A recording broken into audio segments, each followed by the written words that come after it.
पूरे प्रदेश को इस बारे में आश्वस्त करना चाहूंगा।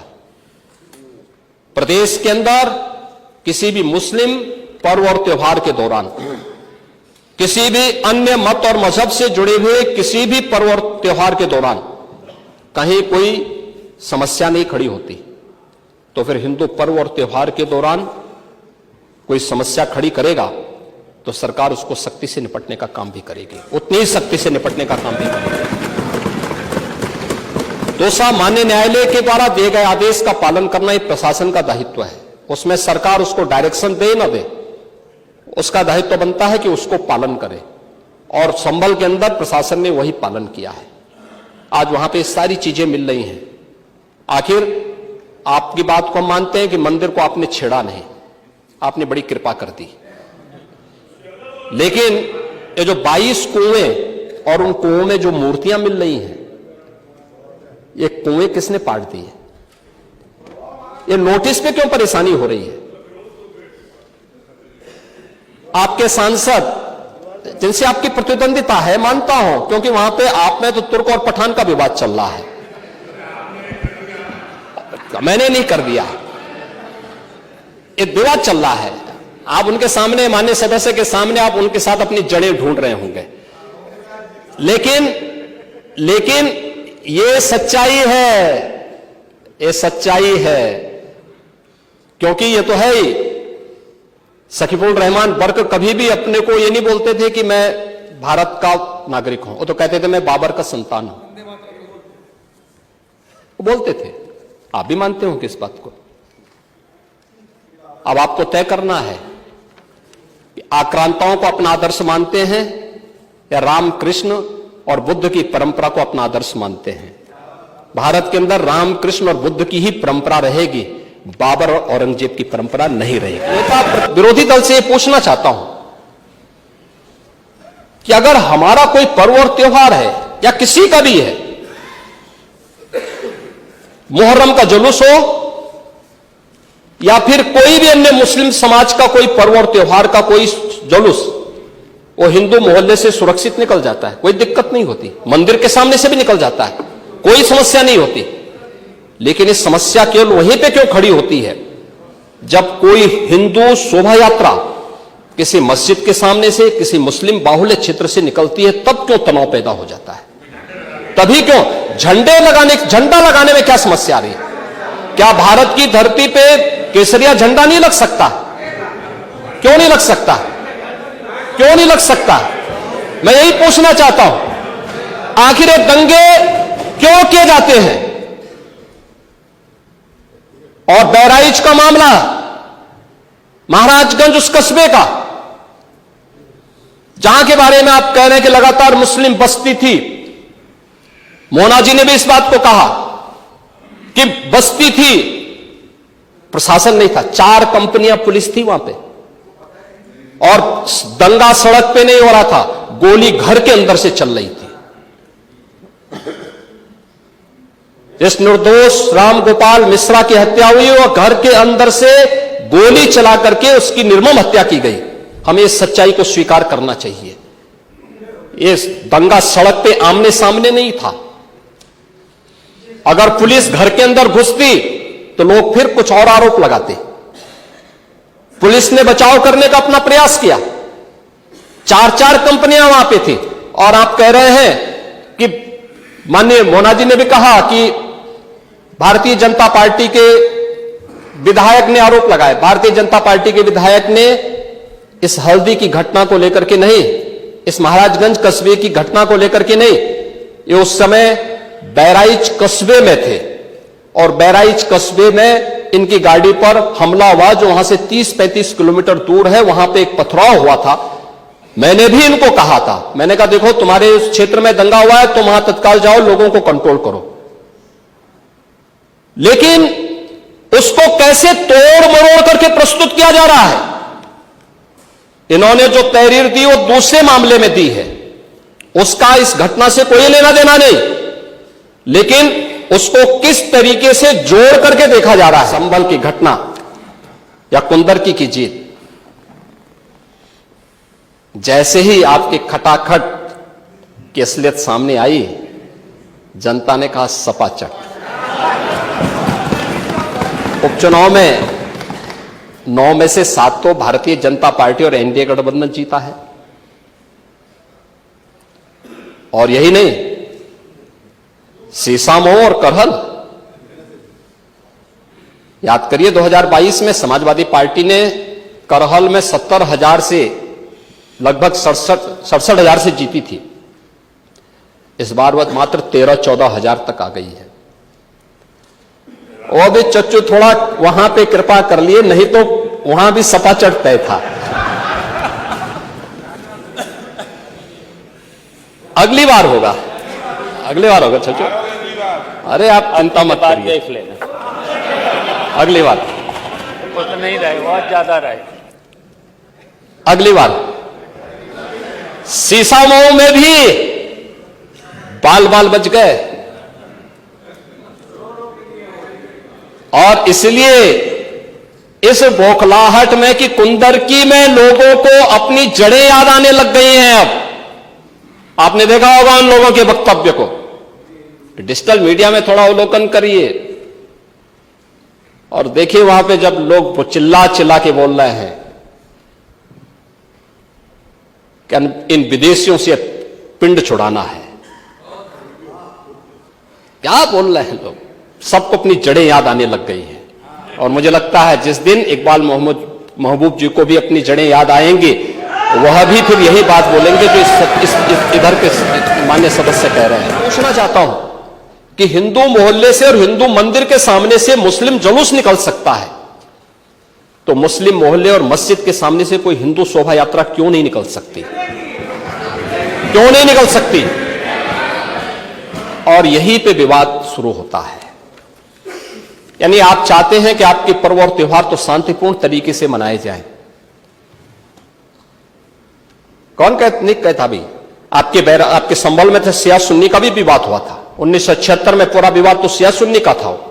उस समय जामा मस्जिद के कब्जे को लेकर के इसी बात का विवाद था। आप इस सच को धूल मत डालिए उस सच पे। और लखनऊ का शिया सुन्नी विवाद ये भारतीय जनता पार्टी की सरकार के समय ही समाप्त हुआ है। आप लोग तो लड़ाते थे, यहां पे शिया और सुन्नी को भी लड़ाते थे, क्योंकि आपकी तो शुरू से ही राजनीति थी बांटने की और फिर कटवाने की। और इसलिए हमने कहा कि न बटेंगे और न कटेंगे, हम न बटेंगे और न कटेंगे। मुझे आश्चर्य होता है, अपने को शिक्षक कहते हैं श्री संग्राम सिंह यादव, हाँ, सच को स्वीकार करने की सामर्थ्य नहीं, इसलिए चले गए। आप देखें, एक दोहरे चरित्र के व्यक्ति के द्वारा जो अपनी कुछ पंक्तियां पहले लिखी गई हैं और बाद में उसका चरित्र कैसे बदला है, मोहम्मद अल्लामा इकबाल के बारे में वही कहते हैं। यानी जो पहले कहते थे, उन्होंने क्या बात कही थी बाद में? मुस्लिम हैं हम, वतन हैं सारा जहां हमारा, चीन वो अरब हमारा, हिंदुस्तान हमारा, तौहीद की अमानत सीनों में है हमारे। दुनिया के बुत कंदों में पहले वह घर खुदा का, तेगों के साये में हम पलकर जमा हुए हैं। मकरीब की वादियों में गूंजी अजा हमारी, बातिल में दबने वाले हे आसमां नहीं हम, हे गुलस्ता ये अब्दुल्लस वो दिन है याद तुझको, ये मौज ये दजला तू भी पहचानती है हमको, ये अर्ज ये पाग तेरी हुर्मत पे कट मरे हम, सालार ये कार्रवाई है मीर ये हिजाज अपना, इकबाल का तराना बाग ये दरा है गोया। मुस्लिम है हम, वतन है सारा जहां हमारा। अब आप मुझे बताओ, क्या इकबाल को आप अपना आदर्श मानते हैं? क्या इस इकबाल को मानेंगे? क्या वो अपने को पेशे से शिक्षक कहते हैं, ऐसे शिक्षक छात्रों को पढ़ाएंगे तो दुर्गति कराएंगे ही कराएंगे। यानी इकबाल की एक कविता को यहां पे पढ़ करके और वास्तविक सच से आप धूल डाल करके उसको छुपा नहीं सकते हैं। उस मूल संविधान की प्रस्तावना को एक बार पढ़िए। मौलिक कर्तव्यों के बारे में, मौलिक अधिकारों के अध्याय के चित्र को देखिए। अलग अलग उन आर्टिकल के उस पृष्ठों का अवलोकन करिए। आपको उसमें राम भी नजर आएंगे, कृष्ण भी नजर आएंगे। लंका दहन के उपरांत बजरंगबली भी नजर आएंगे। ज्ञान का उपदेश देने वाले बुद्ध भी नजर आएंगे। भारत की समृद्ध परंपरा का दर्शन आपको उस संविधान में मिलेगा जो बाबा साहब भीमराव अंबेडकर ने दिया था। लेकिन उस मूल संविधान में कहीं भी धर्मनिरपेक्ष या पंथ निरपेक्ष या फिर समाजवाद शब्द नहीं है। और यह आप सबकी आंखों को खोलने वाला होना चाहिए। आप लोग संविधान में बदलाव की बात करते हैं। जिन लोगों ने संविधान का गला घोंटा, उनका पिछलग्गो बन करके केवल सत्ता हथियाना चाहते हैं, जनता की आंखों में धूल झोंकना चाहते हैं। ये नहीं हो सकता। ये देश आपको नहीं करने देगा। और वह प्रति आपको दी गई है, आप उसका अवलोकन करिए। और मैं नेता विरोधी दल को इसलिए बोलना चाहता हूं, बुद्ध ने करुणा और मैत्री का संदेश उस कालखंड में दिया था जब विदेशी हमले होने शुरू हो गए थे। लेकिन उससे पहले राम ने कहा था, निस्सरहीन करो मही भुज उठाए प्रण कीन। उससे पहले भगवान कृष्ण ने भी कहा था, परित्राणाय साधूनाम विनाशाय च दुष्कृताम। और हम तो राम और कृष्ण को ही मानते हैं, बुद्ध पर विश्वास करते हैं, उन्हीं को आदर्श मान करके हम लोग कार्य करते हैं। केवल एक बात कहना चाहता हूं कि अगर संभल के बारे में हम जब बात करते हैं महोदय, एक लंबा सिलसिला है इस संभल का। और अगर मैं संभल की जब चर्चा करता हूं तो संभल में कैसे माहौल खराब किया गया वहां पे। ये संभल में दंगों का जो इतिहास है 1947 से ही प्रारंभ होता है। 1947 में एक मौत होती है। 1948 में 6 लोग मारे जाते हैं। 1958 में भी दंगा होता है। 1962 में भी दंगा होता है। 1976 में भी 5 लोगों की मौत वहां पर हुई थी। और 1978 में 184 हिंदुओं को सामूहिक रूप से जला दिया गया था। 184 हिंदुओं को हत्या हुई थी, हिंदुओं की हत्या हुई थी और जलाया भी गया था। और 184 हिंदू मारे गए थे वहां। 184। मैं वही तो कह रहा हूं ना, आप उस सच को स्वीकार नहीं करेंगे, आप उस सच्चाई को स्वीकार नहीं करेंगे। और लगातार कई महीनों तक वहां कर्फ्यू था। 1980 में फिर दंगा हुआ था, एक मृत्यु हुई। 1982 में फिर दंगा हुआ, एक मृत्यु हुई। 1986 में 4 लोग मारे गए। और 1990 फिर 1992 में 5 मौतें हुई। 1996 में 2 मौतें हुई। ये लगातार ये सिलसिला चलता रहा। 1947 से लेकर के अब तक 209 हिंदुओं की निर्मम हत्या वहां हुई है संभल के अंदर। 209 हिंदुओं की। और एक भी बार किसी ने उन निर्दोष हिंदुओं के लिए कभी दो शब्द नहीं कहे, उनके प्रति, उन परिवारों के प्रति संवेदना के शब्द नहीं कहे। महोदय, जो आज घड़ियाली आंसू बहा रहे हैं, ये लोग कभी भी उन निर्दोष हिंदुओं के बारे में कभी दो शब्द नहीं कहे। वहां पर 1978 में जो दंगा हुआ था, महोदय, किस प्रकार की स्थिति थी। एक वैश्य जिसने सबको उधार दे रखा था पैसा, और उस बात को मानता था कि साहब मैं तो सबको पैसा देता हूं, मेरे यहां तो सब व्यवसाय के साथ जुड़े हुए हैं। अगल बगल के हिंदू दंगा होने के बाद उनके घर में इकट्ठे होते हैं। इकट्ठा होने के बाद उनको घेर लिया जाता है।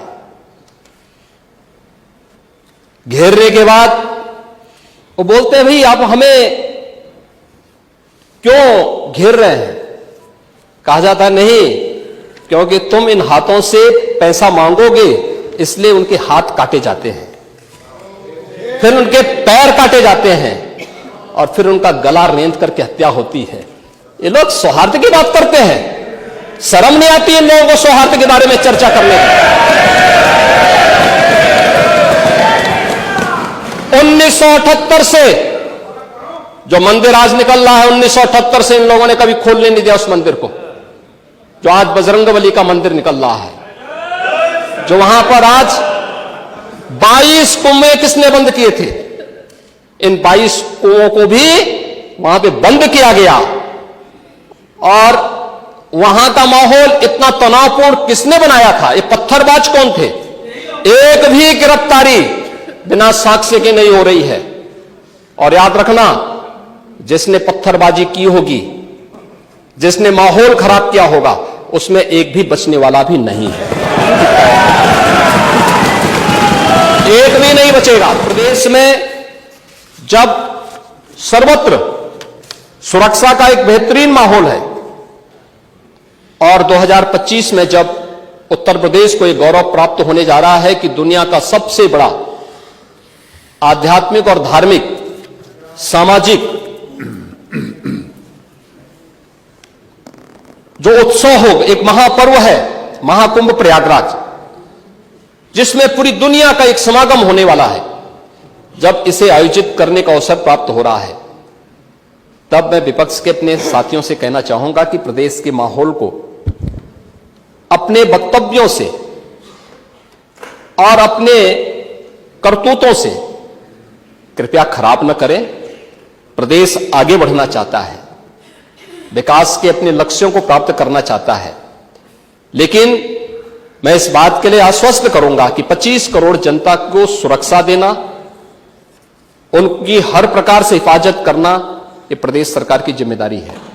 लेकिन अराजकता, पत्थरबाजी और किसी भी इस प्रकार के आदेश के खिलाफ जो माननीय न्यायालय ने आदेश किया है, उसके बाद भी कोई कानून को अपने हाथों में लेकर के कानून को ठेंगा दिखाने का प्रयास करेगा, तो सरकार उससे सख्ती से निपटने का काम भी करेगी। और वही सख्ती वहां पर आवश्यक है जहां पर लोगों ने माहौल खराब करने का प्रयास किया है।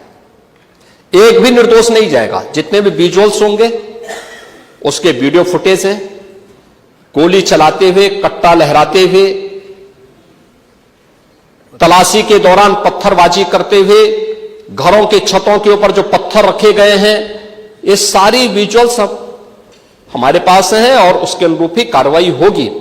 हां, ये जरूर आश्वस्त करते हैं, कोई निर्दोष के खिलाफ कोई कार्रवाई नहीं होने वाली, अब तक नहीं हुई है, आगे भी नहीं होगी। लेकिन कोई दोषी होगा, उसको कोई बचा भी नहीं पाएगा। यह भी मैं इस सदन के माध्यम से पूरे प्रदेश के अंदर बहुत स्पष्टता के साथ कहना चाहूंगा कि सरकार की जीरो टॉलरेंस की नीति पहले दिन से है। अपराध और अपराधियों के प्रति, दंगों और दंगाइयों के प्रति वही जीरो टॉलरेंस की नीति के साथ सरकार कार्य करेगी। जो बात यहां पर माननीय सदस्य शेख इकबाल महबूब ने संबल के बारे में लिखा, माननीय सदस्य कुंवर रघुराज प्रताप सिंह जी ने यह बात बहुत स्पष्ट की कि हम तथ्यों को छुपा करके कब तक जनता को गुमराह करेंगे। हर व्यक्ति जानता है कि माननीय न्यायालय के आदेश पे सर्वे का कार्य हो रहा था और सर्वे हो रहा था। दूसरा, मैं आपसे पूछना चाहता हूं, आप पश्चिम में जाएंगे, पता नहीं आप कैसे हैं, आपके पूर्वज भी हो सकता है, और पश्चिम उत्तर प्रदेश के हमारे सभी लोग अपने सामान्य संबोधन में राम राम ही कहते हैं, तो जय श्री राम कहां से सांप्रदायिक संबोधन हो गया? कहां से सांप्रदायिक संबोधन हो गया?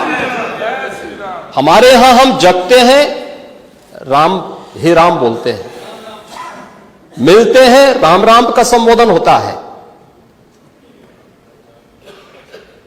और अंतिम यात्रा में विदा करते हैं तब भी राम नाम सत्य है ही बोलते हैं। राम के बगैर तो हमारा कोई काम ही नहीं है। और अगर जय श्री राम किसी ने बोली दिया तो इसमें उत्तेजना का मतलब, ये नियत आप समझ सकते हैं उस नियत को। ये चढ़ाने वाला नहीं है, ये चढ़ाने वाला नहीं है, ये चढ़ाने वाला नहीं है।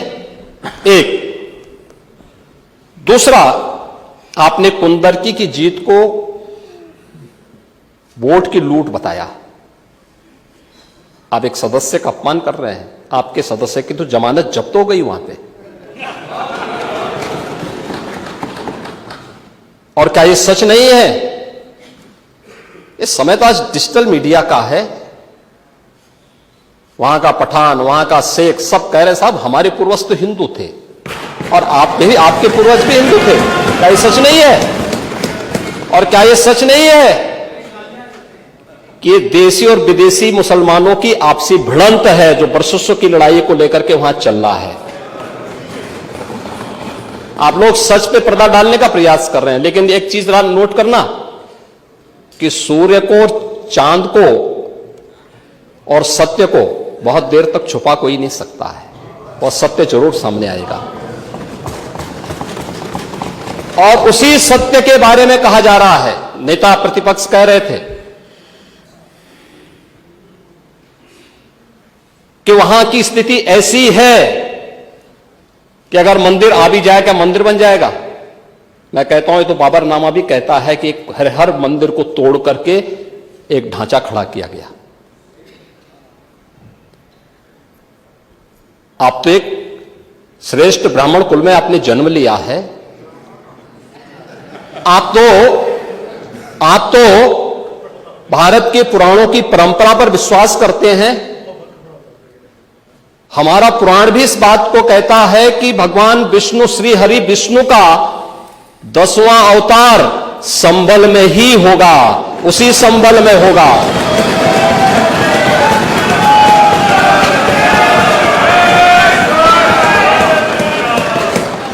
और यह तो केवल सर्वे की बात थी। माननीय न्यायालय के आदेश पर जिलाधिकारी का मतलब जिले का एडमिनिस्ट्रेटिव हेड, पुलिस अधीक्षक उस जिले की पुलिस फोर्स का मुखिया है। इनका दायित्व है कि शांतिपूर्ण तरीके से किसी सर्वे के कार्यक्रम को वहां पे संपन्न करना, माननीय न्यायालय के आदेश को अक्षरशः अनुपालन करना। और सर्वे 19 नवंबर को भी हुआ, 21 नवंबर को भी हुआ, 24 नवंबर को भी सर्वे का कार्य चल रहा था। क्या यह संभव है? नहीं, 21 को संपन्न नहीं हुआ था। ये लगातार सर्वे का काम चल रहा था। और सर्वे के कार्य के दौरान पहले 2 दिन कोई भी शांति भंग नहीं हुई। तीसरे दिन जब 23 नवंबर को जुमे की नमाज के पहले और जुमे की नमाज के दौरान जिस प्रकार की तकरीरें दी गईं, उन तकरीरों के बाद माहौल खराब हुआ। और फिर उसके बाद जिस प्रकार की स्थितियां की गई थी वो सबके सामने है। और इसलिए मैं कह रहा हूं, हमारी सरकार ने तो पहले ही कहा कि हम जुडिशियल कमीशन बनाएंगे। ये एक्ट के अंतर्गत ही कमीशन बना हुआ है। माननीय सदन में उसकी रिपोर्ट भी आएगी। दूध का दूध और पानी का पानी सबके सामने आएगा।